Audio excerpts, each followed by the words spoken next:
สบายดีพ่อแม่พี่น้อง FC เบิดสุผู้สุคนเบิดซุหม้องซุบอนเนาะมื้อนี้เนาะก็เป็นมื้อบุญบั้งไฟบ้านโคกใหญ่เนาะพี่น้องเนาะตอนนี้ก็เวลาก็2โมงปลายแล้วเนาะทางคณะแห่บั้งไฟในหมู่บ้านเนาะเพิ่นก็กำลังจะเข้ามาในวัดเนาะพี่น้องเนาะแต่ว่ายังบ่ทันเข้ามาเนาะเพิ่นยังบ่ปล่อยให้เข้ามาเพราะว่าอยู่ทางวัดเนาะก็มีการจัดฟ้อนเนาะฟ้อนรำเนาะพี่น้องเนาะ ก็ประกวดฟ้อนรำเนาะก็ตอนนี้ก็เวลา2โมงก็แดดร้อนเนาะ40องศาเนาะแต่ว่าทางในบ้านเนาะเพิ่นก็บ่ให้เอาเต็นท์มากางเนาะเอาเต็นท์หรือเอาเต็นท์นี่เนาะมากางเพราะว่าเวลาแห่พระหรือว่าแห่นาคเนาะก็สิเฮ็ดให้มันบ่สะดวกสบายและก็เฮ็ดให้ยุ่งยากในการโยกย้ายเต็นท์ก็เลยแบบ ให้นางรำเพิ่นยืนฟ้อนกลางแดดร้อนๆซี้เลยเนาะแต่ว่าสำหรับท่านผู้ชมที่อยู่ทางหัวแจกเนาะหรือว่าตามร่มไม้ร่มตอกในบริเวณวัดก็โอเคอยู่เนาะอันนี้จะแม่นรถคณะคอนเสิร์ตเนาะเพิ่นก็มาแล้วพี่น้องเอ้ยอันนี้จะแม่นลักทุงสำหรับกองบุญเนาะว่ามีจักกองก็เบิ่งตามลักทุงเพิ่นก็สิปลูกต้นกล้วยเป็นพิธีเนาะพี่น้องเนาะตามงาน อ่าทางนางดำเพิ่นก็สู้กันอยู่โอ๊ยมื้อนี้คือร้อนแดดแท้เพราะว่าเพิ่นก็เป็นทีมสุดท้ายเนาะที่ออกมาฟ้อนก็เอามือค้ำกุมหน้าผากอยู่น่ะเนาะเอามือกั้งโกบอยู่เนาะร้อนแดดเนาะหน้าแหมแก้มไหม้แต่ละคนก็แต่งตัวงามปล่อยลอยเนาะแต่ก็ปล่อยลอยเนาะมาถูกแสงแดดก็โอ๊ยออราจับคักปานหยังเนาะแต่ว่านางรำเราก็จะมีอายุ30ปลายแหน่40ปลายแหน่50ก็มีเนาะก็มีหลายรุ่นหลายวัยเนาะทุกคนเพิ่นก็ได้จดแต่ว่ามาฟ้อนร่วมกันเนาะโอ้เพิ่นก็ยังจัดที่กันบ่ลงตัวเนาะยังสิว้าวแว่บๆอยู่เนาะทุกคนเนาะตอนแรกเนาะก็ลงคลิปไปแล้วเทื่อหนึ่งเนาะแต่ว่ามันมีเสียงเพลงเนาะก็ติดลิขสิทธิ์เนาะก็เลยอะ เอามาลงใหม่ให้พ่อแม่พี่น้องได้เบิ่งได้ชมนำกันเนาะก็เลยเริ่มฟลัมแล้วพี่น้องจังหวะของลาวเนาะแต่ว่าทางเพิ่นก็ซ้อมมาเป็นเดือนแล้วล่ะเนาะเวลากลางคืนแต่ว่าช่วงใกล้จะฮอดจะถึงบุญบั้งไฟนี่เพิ่นก็ลงฟ้อลงซ้อมอยู่วัดทั้งกลางเว้นกลางคืนเนาะแต่ก่อนซ้อมเนิ่นๆเพิ่นก็ซ้อมเฉพาะเวลากลางคืนเนาะประมาณ20:00เพิ่นก็จะลงตุ้มโฮมกันอยู่วัด ลงตุ่มโฮมกันอยู่วัดเนาะ20:00ประมาณ10โมงหรือ11โมงหรือ5ทุ่มเนาะเพิ่นก็แยกย้ายกันเมื่อเรือนเมื่อศาลเนาะแต่ว่าพอเริ่มใกล้งานเข้ามาแล้วเพิ่นก็เริ่มซ้อมทั้งกลางเว้นกลางคืนเนาะมาเบิ่งนำกันพ่อแม่พี่น้องว่าจังหวะเพิ่นหรือว่าท่าทางของเพิ่นฟ้อนเข้ากันหรือบ่เนาะเพราะว่าก็อ่าซ้อมมาก็อยากว่าเดือนพู้นแหละเนาะ ว่าผิดท่าหรือว่าจั่งใดเนาะมาเบิ่งมาชมนำกันพี่น้องสามารถติชมกันเข้ามาได้เด้อว่าเป็นจั่งใดเนาะแต่ก็มีหลายคณะเนาะแต่ว่าทางสาวบุญหลายนี่ลงไปบ่ท่วงบ่ทันเนาะเอามาเบิ่งโซนนี้นำกันพ่อแม่พี่น้องทางบ่าวจิตบ่าวแสนเพิ่นก็ป๊าดเดี๋ยวกับเมียครอบครัวของเพิ่นเนาะเพิ่นก็แจกเครื่องดื่มเป็นดิโดเป็นน้ำเนาะสำหรับไผอยากกินหยังก็ จับเอาหยิบจับเอาพี่น้องเนาะในวัดเราก็จะมีต้นโพธิ์อยู่2ต้นเนาะทางใต้และก็ทางทิศเหนืออันนี้จะแม่นทางหลังหัวแจกเนาะอันนั้นจะเป็นประตูโขงเนาะแต่ว่าบริเวณวัดเพิ่นก็มาขายของเล่นเล็กน้อยเนาะเป็นรถอิหยังโอ๊ยลูกเต้าให้วื่นๆเนาะบางคนก็บ่มีเงินซื้อให้เนาะก็จะมีปลาลูกโป่งแหน่ แต่ว่าก็ตอนกลางเว้นเนาะก็ยังบ่ค่อยมีไผลิ้นเนาะควรจะลิ้นตอนกลางคืนเนาะมาเบิ่งโซนนี้นำกันพี่น้องก็จะเป็นโซนหาเงินเนาะกุ้งไก่เต้าปูปลาเนาะก็มักขนาดเนาะทางบ้านสาวบุญหลายเนาะลิ้นเต้าปูปลานี่บางคนนี่อดข้าวอดน้ำมาหาเงินนี่เนาะอยากว่าเบิดบ้านเลยดินสิ่งนี้นี่เนาะแต่ว่าบ่ฮู้ว่าทางอื่นเป็นแบบนี้หรือบ่เนาะถุงเราก็มีประมาณ 5-6ถุงเนาะสำหรับกองบุญเนาะเพิ่นก็จะเรียงๆกันไปที่เป็นแพข้าวแต่ว่าทางแขกมาจากบ้านอื่นเมืองไกลที่รับเชิญมาจากมาเพิ่นค้ำข้าวเนาะเพิ่นก็จะขึ้นอยู่ในวัดเนาะหรือว่าคนอื่นแขกที่มาเที่ยวมาชมธรรมดาเพิ่นก็ไปหาเบิ่งบั้งฟืนบั้งไฟหรือประเพเนาะอันนี้จะแม่นมาเฝ้ากองบุญเนาะขึ้นนั่งอยู่นี่พวกซุมคนเฒ่าเพิ่นเนาะหรือว่าวัยเฒ่าเพิ่นย่างบ่ฮ้วงบ่หันเนาะก็นั่งอยู่หัวแจกขึ้นเบิ่งเพิ่นฟ้อนเนาะอันส่วนฟ้อนเนาะก็จะหันหน้ามาทางกุฏิเนาะทุกคนเนาะกุฏิก็คือเป็นบ่อนที่ยาคูนอนเนาะแต่บ่ฮู้ว่าทางฝั่งไทยนี่เพิ่นเอิ้นจั่งใดเนาะแต่ว่าทางบ้านนี่เอิ้นว่ากุฏิเนาะป๊าดหน้าแหมแก้มไหม้ฟ้อนเนาะก็สิให้เพิ่นยิ้มก็ยิ้มมันก็สิบ่เห็นฮอดตาผู้ใดเนาะเพราะว่ามันก็ร้อนเหงื่อย่อยหน้าพับๆเนาะถึงสิว่าแป้งกันเหงื่อมันก็ถ้าว่ามันกันได้ซะบุญหลายก็สิว่ามันดีเหลือเกินเนาะแป้งอันนี้เพราะว่ายืนฟ้อนตากแดดตั้ง2ชั่วโมงเพื่อเพิ่นแบบจัดเรียงให้เป็นระบบระเบียบเนาะเพื่อสิเข้ากันได้โอ้ยทางนี้ก็เด็กน้อยพี่น้องเอ้ยเด็กน้อยพ้อของฟรีก็แบบจังซี่เนาะบ้านนอกบ้านนาเฮาป๊าดระวัง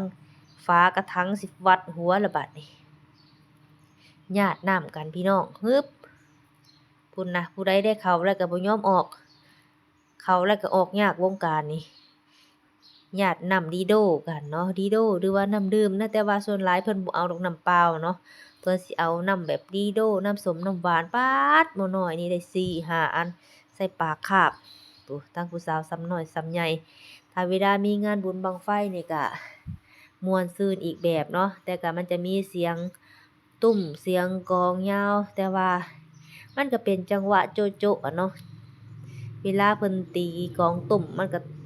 เพิ่นก็สิห้าวดีดด้องๆไปตามจังหวะของเสียงกลองเนาะผู้สาวซ้ำน้อยเนาะเพิ่นก็ถือบั้งไฟแห่โยกย้ายไปตามเสียงตุ้มเสียงกลองมันแบบมันเป็นเอกลักษณ์มาแต่พ่อแต่แม่เนาะแบบว่ามีแต่เสียงตุ้มเสียงตุ้มเสียงกลองซื่อๆก็เฮ็ดให้ขึ้นใจก็ม่วนกันฟ้อนเบิดมื้อเบิดเว้นจนแอวสิหลุดเนาะคันว่าบุญบั้งไฟมันต้องมีกองตุ้มกองหางเพิ่นว่าแต่ก็เต้นตามสเต็ปแต่ละคนเนาะไผมักแบบใดจัดการแต่งตอกแต่งตัวก็โอ๊ยเนาะไผอยากแต่งจั่งใดก็แต่งว่าซั่นคันว่าบุญบั้งไฟนี่สุดยอดไปเลยไผอยากแต่งเต็มที่แบบแล้วแต่สิเฮ็ดแต่บางคนก็ไปเอาชุดลูกมาบางคนก็ไปเอาชุดเมียมาสำหรับมื้อนี้แบบม่วนให้สุดๆหยุดที่บุญบั้งไฟเนาะถ้าเป็นงานอันอื่นเพิ่นก็จะบ่เฮ็ดแบบนี้เนาะแต่ว่าอันนี้เป็นงานบุญบั้งไฟนี่แบบไผสิแต่งตัวจั่งใดก็บ่มีไผว่ากันเนาะเพิ่นสิเอิ้นว่าภาษาบ้านสำนุนหลายเนาะเพิ่นสิเอิ้นว่าหาเลงขี้เหล้าเนาะแบบม่วนซื่นหั้นน่ะบ่มีไผว่าให้ไผเนาะมื้อม่วนมื้อซื่นทางเอื้อยเพิ่นก็ขายน้ำพี่น้องเอ้ยก็พอได้ขายอยู่เนาะปกติก็ทางสาวบุญหลายแต่ละปีถ้ามีงานบุญบั้งไฟแบบนี้ก็มักเดะแต่ว่าปกติเพิ่นสิเฮ็ดเป็นเดือน6ลาวเนาะแต่ว่าปีนี้นี่สิเฮ็ดไวกว่าทุกปีเนาะเป็นเดือน5ลาวแต่ก่อนก็ขายนำกันกับเอื้อยเนาะก็ออกทุนกันก็ม่วนเนาะพี่น้องเนาะก็ว่างานบุญบั้งไฟแต่ก็บ่มีเวลาไปเบิ่งฮอดบั้งไฟพู้นเนาะแต่ว่าตกมาปีนี้ก็บ่ได้ขายแต่ก็บ่ได้ไปเฮบั้งไฟเนาะก็มายืนเบิ่งนำเพิ่นซื่อๆแต่ก็มาเห็นหมู่เพื่อนดิ้นก็เห็นเพิ่นดิ้นก็ม่วนนำเพิ่นเบิ่งซื่อๆก็ม่วนพู้นนะ จังหวะกลองเพิ่นตีเติมๆเพิ่นก็โยกย้ายป๊าดโถส่วนผู้สาวซ้ำนอกซ้ำน้อยนี่เพิ่นก็เอ้า FC หลายท่านว่าสิข้องใจว่าเพิ่นเอาใส่อิหยังพดไม้ใส่กุบใส่เอวอิหยังมันเฮ็ดเพื่อความม่วนพี่น้องก็มันบ่ได้คมอิหยังหรอกแต่ว่าเฮ็ดแล้วมันคือแบบมันคักอะนะมันคักในจิตในใจมันม่วนแบบเฮาเลงหั้นน่ะจักสิว่าจั่งใดเนาะ มันเป็นสไตล์ในการแต่งตัวแบบมะยุกมะยุ่ยเดี๋ยวมันคือคักจั่งใดจั่งแบบใดแบบหนึ่งหั้นน่ะนี่อันนี้จะแม่นหมอแคนเพิ่นก็ไปเป็นกลุ่มเนาะแล้วก็สิมาแห่เข้าวัดแต่ละกลุ่มบางแล้วก็มื้อสุดท้ายเนาะมื้อสุดท้ายเพิ่นก็จะไปนำกันมันจะมี2บ้านเนาะบ้านน้อยบ้านใหญ่เนาะ แต่ว่าทางบ้านน้อยเพิ่นก็คึกคืนเนาะแต่ว่าเพิ่นจะให้ไปร่วมกันเนาะมื้อสุดท้ายกับแบบทั้งสองบ้านเนาะสมทบกันป๊าดม่วนอลังการทุกคนก็ม่วนแบบตามประสาบ้านเฮานั่นเนาะแต่ว่าบ่ฮู้ว่าทางอื่นนี่สิม่วนกว่านี้หรือว่าจั่งใดเนาะแต่ว่าก็ทางสาวบุญหลายเองก็บ่ได้ค่อยไปทางใดดอกเนาะแต่ก็ถ้าว่าผู้ใดมักลิ้นมักกินก็ถือว่าม่วนเนาะแต่ละจิตใจแต่ละคนก็บ่คือกันเนาะก็ม่วนในแบบของแต่ละคนน่ะเนาะสไตล์ตามสไตล์ของแต่ละคนอาได้ยกบั้งไฟนี่ก็สุดยอด แต่ว่าบั้งไฟนี่ก็เนาะก็จะมีบั้งไฟแบบว่าซื้อมาจากทางนอกแหน่แล้วก็เป็นบั้งไฟที่แบบทางวัดเพิ่นเอามาเนาะแบบเป็นบั้งไฟที่ทางในบ้านเพิ่นซื้อมาก็คือว่าได้ยินว่ามี50บั้งเนาะเพิ่นก็ให้ลงบูชาอยู่วัดเนาะบั้งละ1,000 บาทเพื่อว่าหารายได้เข้าวัดแล้วก็สร้างทางในปีหน้าเนาะคือปี2027 ที่จะมาถึงนี้เนาะหางบสร้างทางถนนหนทางเนาะพ่อแม่พี่น้องเนาะเพราะว่าปีนี้เนาะเพิ่นก็ได้เก็บไปแล้วเนาะเงินเรือนละล้านเนาะ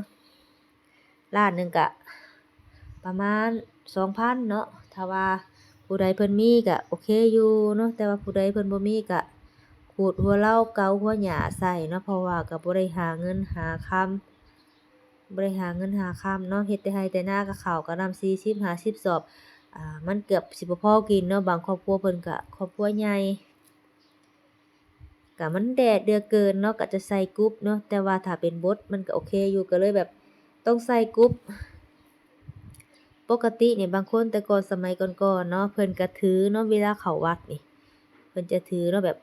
บ่ร้านแหน่หั้นน่ะเพิ่นก็บอกว่าเวลาเข้าวัดบ่ให้ใส่หมวก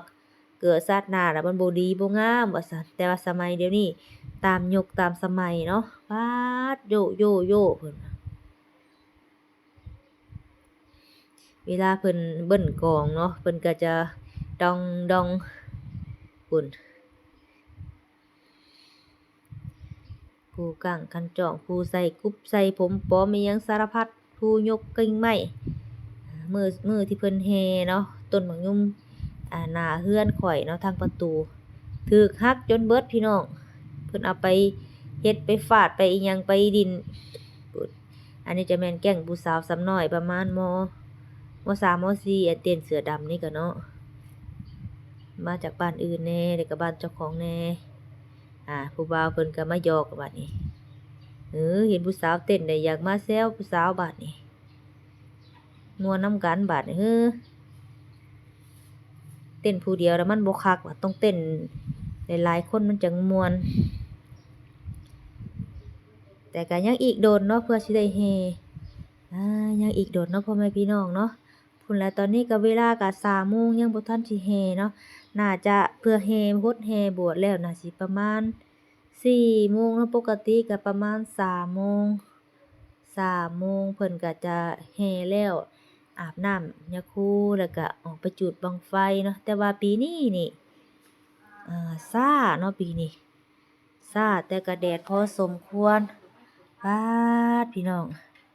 พู้นนะผู้สาวซ้ำน้อยซ้ำใหญ่มาม่วนมาซื่นนำกันเนาะแต่ละคนงานบุญบั้งไฟนี่ก็ถือว่าสุดยอดเนาะแดดอบอ้าวพอสมควรพี่น้องเอ้ยแต่ว่าชนหลายแม่ค้าสาวขายเพิ่นก็จะเน้นขายลูกชิ้นเนาะมันง่ายพี่น้องเอ้ยแต่ว่าการขายมันก็พอได้ขายอยู่เนาะแต่ว่าต้นต้นทุนมันแพงเนาะเราขายแล้วเราได้กำไรมินๆหนึ่งพี่น้องขายส้มเนาะแต่ก่อนทางสาวบุญหลายนี่ก็มักเป็นจิตใจเนาะเป็นขายหมากไม้นี่เนาะแต่ว่าบ่มีต้นทุนพี่น้องเอ้ยเรามีทุนหน่อยแล้วมันแบบเราเอาของมาหน่อยแล้วมันบ่เป็นตาน่ากินมันแบบบ่ซื้อเนาะผู้ทางผู้นี้เพิ่นก็ป๊าดลูกก็อยากกินแต่ขนมแม่กินขนมแหน่ว่าซั่นแม่ว่ากินข้าวเหนียวแม่ขนมแหน่ห้วยลากแขนตีไปโลดเราทุนน้อยเนาะเราก็มาเครื่องเราซื้อมาน้อยก็มันบ่น่ากินเนาะลูกค้าเพิ่นก็ไปซื้อร้านที่ใหญ่ๆเครื่องหลายๆมันเป็นตากินแล้วก็เข้าไปบ่อนเดียวมีครบนั่นน่ะพี่น้องทุกคนก็เริ่มถือข้าวสารมาแล้วพี่น้องถือข้าวสารลงมาหว่านเนาะถ้าว่าเป็นงานบุญแบบ เฮกันนี่ต้องมีข้าวสารหวานพี่น้องหวานเพื่อว่า